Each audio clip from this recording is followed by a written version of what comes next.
أعوذ بالله من الشيطان الرجيم. بسم الله الرحمن الرحيم. الحمد لله العالم العليم القادر الكبير الذي ليس له جنس ولا نوع ولا نظير، الذي أمر النبي البشير وصاحب المعراج وسراجا منير. يا أيها الرسول بلغ ما أنزل إليك من ربك في خم الغدير. فقال رسول الله من كنت وليه فعلي وليه والأمير.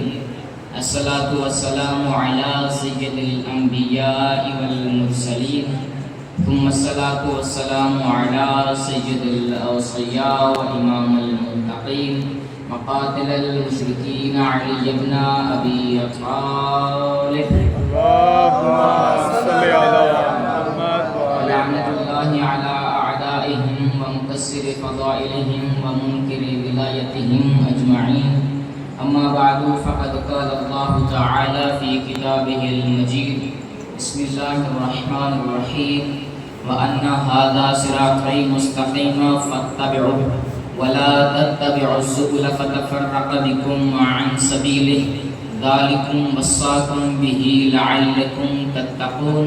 الصلاة والسلام على الحسين وعلى علي بن الحسين وعلى أولاد الحسين وعلى أصحاب الحسين وعلى أخوات الحسين. اللهم ارزقنا في الدنيا زيارة الحسين وفي الآخرة شفاعة الحسين، واكتبنا من دوار الحسين وجعلنا في باقينا في عزاء الحسين. سلمان کو مدر فرمائیے بلند آواز سے صلوات پڑھیں محمد. اللهم صل على محمد وعلى نعرہ تکبیر. اللہ اکبر. وہ نعرہ ہے کہ جسے میرے علی نے ہر میدان میں لگایا ہے. علی والے مل کے نعرہ تکبیر، نعرہ رسالت، یا رسول اللہ کا نعرہ ہماری جان ہے، ہماری پہچان ہے. شیعہ سنی مل کے نعرہ رسالت، یا رسول اللہ، ہماری جان، ہماری پہچان، ہماری حیثیتوں کی پہچان، ہماری نیتوں کی پہچان، ہماری حیثیتوں کی پہچان، ہماری ذہنیتوں کی پہچان. میرا خاموش مجمع، ہمارے بڑوں کی شرافت کی پہچان، ہماری ماؤں کی گود کی طہارت کی پہچان. علی والے مل کے دونوں ہاتھ بلند کر کے نعرہ حیدری، نعرہ دیگر حیدری، تعجیل یوسف زہرا بلند کر صلوات. آپ میری گزشتہ مجلسوں سے میری اسلوب بیان کو پہچان چکے ہیں کہ میں اپنی مجلس کا آغاز اس کی حمد سے کرتا ہوں کہ جس نے ہمیں علی عطا کیا ہے. میں آج سوچ رہا تھا کہ کن الفاظ میں اس کی حمد و ثنا بیان کی جائے. خدا کی قسم آج میں جن الفاظ میں اس کی تعریف بیان کرنے لگا ہوں، اگر عام شکر کرنے کے لیے آج سے اپنی زندگی پوری سر سجدے میں گزار کر اس کا شکر کریں تو ہماری زندگی ختم ہو جائے گی، لیکن شکر ختم نہیں ہوگا. شکر مکمل نہیں ہوگا. تمام تعریفیں ہیں اس خدا کے لیے کہ جس نے ہمارے جسموں کو غدیر کے خمیر سے عشق امیر میں ڈھال دیا. سبحان اللہ، سبحان اللہ. غدیر کے خمیر سے عشق امیر میں ڈھال دیا. اللہ کے حمد و سلام کے بعد درود و سلام کا پیکر لے کر اس در پہ چلتے ہیں کہ جو در علم کا در ہے، جو در شفاعت کا در ہے، جو نجابت کا در ہے، جو نجاعت کا در ہے، جو رسالت کا در ہے، جو نبوت کا در ہے، جو امامت و ولایت کا در ہے. ایک جملے میں بات مکمل کروں، یہ وہ در ہے کہ جس در پہ آ کے بندہ در بدر نہیں ہوتا. اس در پہ آ کے بندہ در بدر نہیں ہوتا. اللہ نے ہمیں در بدر کی ٹھوکروں سے بچانے کے لیے علی کا در عطا کر دیا. بہت اچھے، بہت اچھے. سامعین محترم، موضوع ہمارا صراط خدا پس زبان خدا ہے. اسی موضوع پہ ہم گفتگو کر رہے ہیں. ایک بات آپ سے کہنا چاہتا ہوں اگر آپ اجازت دیں. یہ مجالس اذان ہمارے رزق شعور بانٹنے کا ذریعہ ہے. ان مجالس اذان سے ہم رزق کو ایمان و معرفت لیتے ہیں. اس مجلس سے ہم اور اس کی معرفت لیتے ہیں کہ اس کے صدقے میں پورا سال صراط خدا پہ قائم رہتے ہیں. موضوع یاد ہے نا ہمارا؟ صراط خدا پر زبان خدا ہے. پچھلے 3 دنوں سے ہم اسی موضوع پہ گفتگو کر رہے ہیں. انشاءاللہ آج بھی اس موضوع پہ گفتگو ہوگی. ایک مرتبہ پھر اس آیت کا ترجمہ سن لیجیے جو ہمارا موضوع ہے. سورہ انعام آیت نمبر 153 اللہ ارشاد فرما رہا ہے وَأَنَّ هَذَا صِرَاطِي مُسْتَقِيمًا، بلا شبہ میرا راستہ سیدھا ہے، فَاتَّبِعُوهُ، تم اس کی اتباع کرو، وَلَا تَتَّبِعُوا السُّبُلَ، خبردار ان راستوں کے پیروی نہ کرو، فَتَفَرَّقَ بِكُمْ عَنْ سَبِيلِهِ، کہ تمہیں اس راستے سے دور کر دے۔ پچھلے 3 دنوں میں نے ثابت کر دیا کہ وہ صراط یا مصطفیٰ ہے یا مرتبہ، کہ میں نے کیا ثابت کر دیا؟ اللہ نے ثابت کر دیا، میں نے بتا دیا وہ صراط خدا یا مصطفیٰ ہے یا مرتضیٰ ہے۔ اب ترجمہ کیا ہوا؟ جو راستہ تمہیں علی سے اور محمد سے دور کر دے ان کی پیروی نہ کرو، پتہ چلا جو راستہ علی سے دور کرے اور محمد سے دور کرے ان کی پیروی کرنا کل بھی حرام، آج بھی حرام۔ سبحان اللہ، ان کی پیروی کرنا کل بھی حرام تھا، آج بھی حرام۔ اللہ نے کیا فرمایا؟ میرے حبیب کی اتباع کرو۔ ہم اتباع پہ گفتگو کر رہے ہیں نا، میرے حبیب کی اتباع کرو۔ اپنی گفتگو آگے بڑھاتے ہوئے ایک اور آیت پڑھ دیتا ہوں، سورہ انفال میں اللہ نے فرمایا یا ایھا الذین آمنوا استجیبوا للہ وللرسول اذا دعاکم، اے ایمان والو جب اللہ اور اس کا رسول تمہیں کسی چیز کی دعوت دیں، تمہیں کسی چیز میں پکاریں تو ان کی دعوت کو قبول کیا کرو، ان کی دعوت کو قبول کیا کرو۔ اور جو رسول کی اتباع نہیں کرنا، پہلے دن میں نے عرض کیا تھا کہ رسول کی اتباع کرے گا نہیں کرے گا منتقی کرے گا۔ پیچھے دیکھ کے ہنس رہے ہیں، ذرا توجہ میری طرف رکھیں، میں کچھ سمجھانا چاہ رہا ہوں۔ ماشاءاللہ ماشاءاللہ، جو بندہ نبی کی اتباع کرے گا نہیں کرے گا متقی کبھی نہیں بن سکتا۔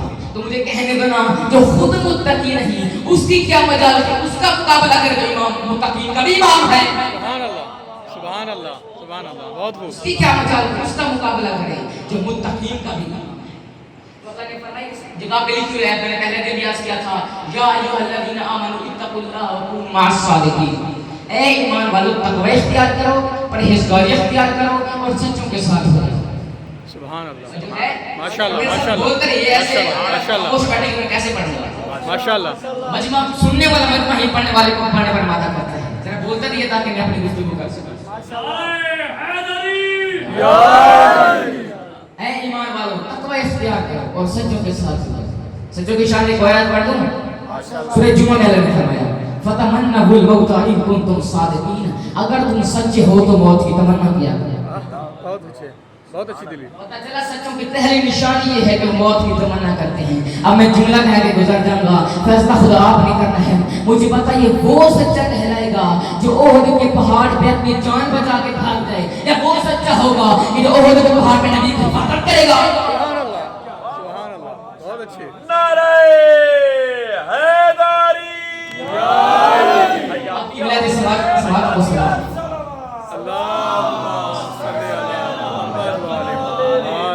وہ سچا کہلائے گا جو موت کی تمنا کرتا ہے۔ ابھی کوئی تو ایسا ہونا چاہیے جو موت کی تمنا کرے، ورنہ اگر کوئی موت کی تمنا کرے اسے تک کوئی معنی ہی نہیں بنتا۔ کوئی موت کی تمنا نہ کرتا ہو اور اللہ قرآن میں کوئی بے مطلب بات کرتا نہیں ہے، تو کوئی تو ایسا ہونا چاہیے جو موت کی تمنا کرتا ہو۔ خدا کی قسم میرے مولا علی کے سوا کوئی ایسا نہیں جو جنگ صفین میں سینے پہ ہاتھ مار کے کہتا تھا علی کو موت کی کوئی پرواہ نہیں۔ ارے علی کو موت کی کیا پرواہ ہے کہ علی موت پہ جا پڑے کہ موت علی پہ آ پڑے؟ بہت خوب بہت خوب، علی کو موت کی کوئی پرواہ نہیں۔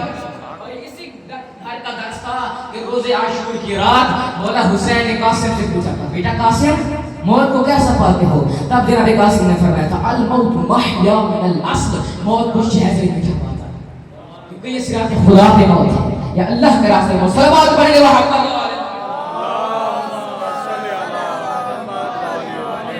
اللہ نے کیا فرمایا یا ایھا الذین آمنوا استجیبوا للہ ولرسولہ اذا دعاکم، اے ایمان والو جب اللہ اور اس کا رسول تمہیں کسی چیز کی دعوت دیں، تمہیں پکاریں تو ان کی دعوت کو قبول کیا کرو۔ اب چاہیے تاریخ سے اٹھا کے دیکھیں نبی نے کتنی دعوتیں دی، بے شمار دعوتیں دی ہیں نبی نے، لیکن 2 دعوتیں انہیں بڑی اقبول ہیں۔ دادو کون سی دعوتیں؟ ایک وہ ہے جب نبی نے اپنا اعلان رسالت کرتے ہوئے، ایک وہ ہے کہ اپنی زندگی کے آخری میں جان دی تھی۔ نام بتا دوں؟ تیار ہیں؟ بتا دوں نام۔ ایک وہ ہے جس کو ذوالعشیر کہتے ہیں، ایک وہ ہے جسے غدیر کہتے ہیں۔ اب اگر سارے بولے تو میں جملہ کہہ دوں، اگر آپ نے ہاتھ بلند کر میں جملہ کہہ دوں۔ ایک وہ ہے جس کو لا الہ الا اللہ کہا جاتا ہے، ایک وہ ہے جسے علی ولی اللہ کہا جاتا ہے۔ بہت خوب بہت خوب، تکبیر، اللہ اکبر، نعرہ رسالت، یا رسول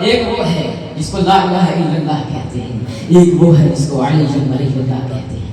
اب چلیں دعوت کی طرف، ماشاءاللہ دل ہے چلیں، ماشاءاللہ۔ آ جائیے دعوت ذوالعشیر کی طرف۔ دعوت ذوالعشیر جناب ابو طالب کے گھر میں ہوئی تھی اور یہ دعوت 3 دن ہوئی تھی۔ اس کا اصول یہ تھا کہ کھانا پہلے تقسیم کیا جاتا اور تقریر بعد میں ہوتی تھی۔ پہلا دن آیا، کھانا تقسیم کیا گیا، لنگر والے تھے لنگر کھا کے چلے گئے۔ کچھ لوگ ہوتے ہیں نا، لنگر والے تھے لنگر کھا کے چلے گئے، تقریر نہیں سنی۔ دوسرا دن آیا، لنگر والے لنگر کھا کے چلے گئے۔ ذرا غور میں بیٹھے، میں کچھ سمجھانا چاہ رہا ہوں۔ لنگر والے لنگر کھا کے چلے گئے۔ تیسرا دن آیا، میرے بتائے دروازے پہ کھڑے ہوئے، خبردار آج کوئی نہیں جائے گا، آج میرے بھتیجے کی تقریر سن کے جاؤ گے۔ اب 40 صاحب ڈر کے ہمارے گھر بیٹھ گئے۔ جب در نے کہا قم یا سیدی یا مولائی، نبی کو دیکھا کہا قم یا سیدی یا مولائی، اے میرے سید و سرکار، اے میرے مولا کھڑے ہو جائیے، اے میرے مولا کھڑے ہو جائیے۔ اللہ کو میرے ابو طالب کا یہ مولا کہنا اتنا پسند آیا کہ اللہ نے کہا اے ابو طالب، تو نے کافروں کے سامنے میرے حبیب کو مولا کہا ہے، میں بھی غدیر کے سامنے تیرے بیٹے کو مولا کہتا ہوں۔ بہت اچھے۔ نعرہ حیدری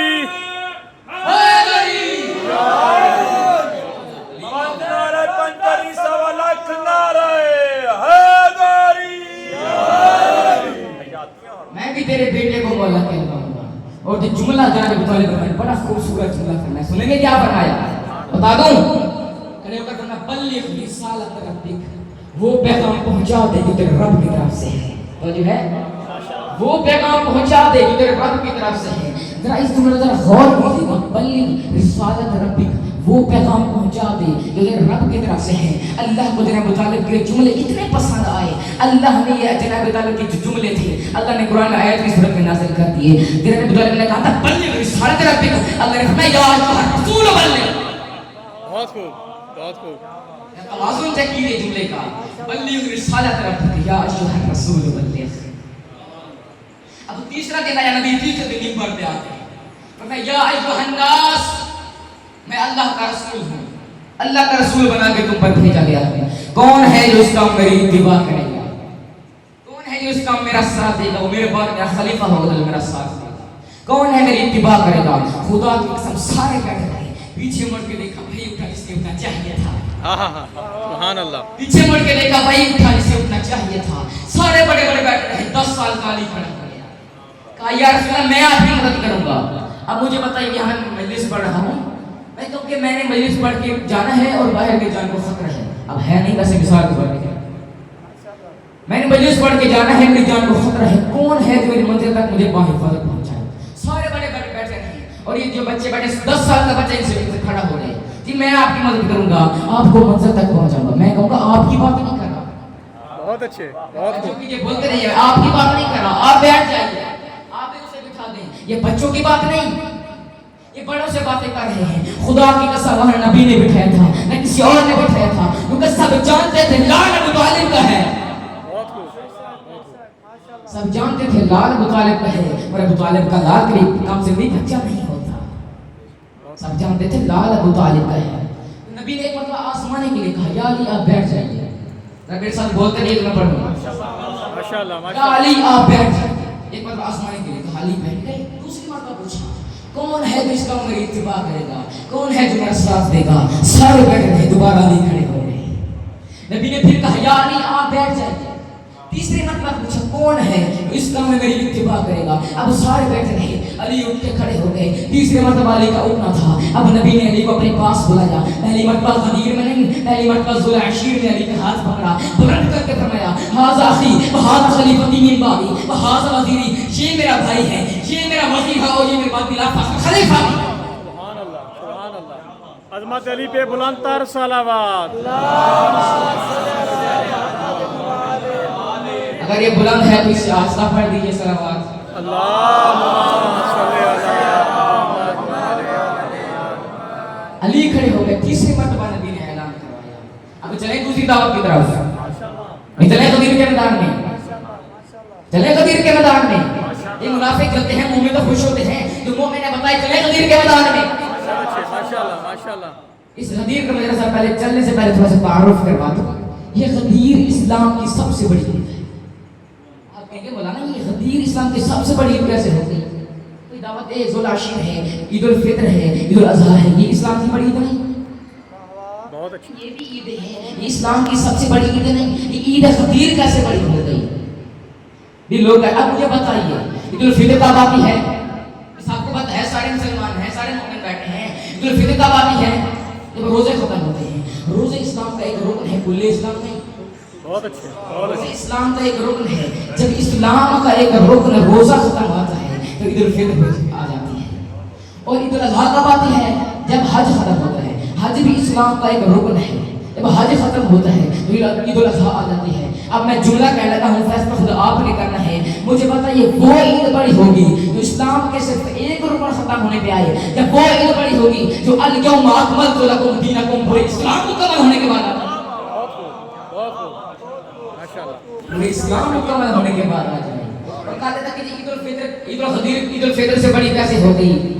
عید الفطر میں نماز پڑھی جاتی ہے, عید الاضحیٰ میں نماز پڑھی جاتی ہے, اس میں نماز نہیں پڑھی جاتی. عید الفطر میں نماز نہیں پڑھی جاتی. ہم کہتے ہیں بھائی بات آپ کی بھی صحیح ہے, اس میں نماز ہوتی ہے, اس میں نماز نہیں ہوتی. البتہ کچھ لوگوں کی نماز جنازہ ضرور نکل جاتی ہے. بہت خوب. اس میں کیا منافقین کی نماز جنازہ ضرور نکل جاتی ہے. اب چلے غدیر کے میدان میں اپنے ذہنوں کو ذرا غدیر رکھے گا. ایسے سمجھے کہ آپ دیکھ رہے ہیں, مومنین کو بھی دیکھ رہے ہیں, جلتے ہوئے منافقین کو بھی دیکھ رہے ہیں. اب ذرا اپنے ذہنوں میں وہ تصرف رکھیے گا. میں آپ کو غدیر کے میدان میں لے کے چلتا ہوں. چلے غدیر کے میدان میں کیا منظر تھا غدیر کا. پلانوں پہ پلان, اوپر پھر پلان, ذات وحدت کا فرمان, جبرائیل درمیان. ارے جو اس سے خوش ہوا وہ سلمان, جو حسد جل گیا وہ شیطان. بہت خوب, بہت خوب, بہت خوب.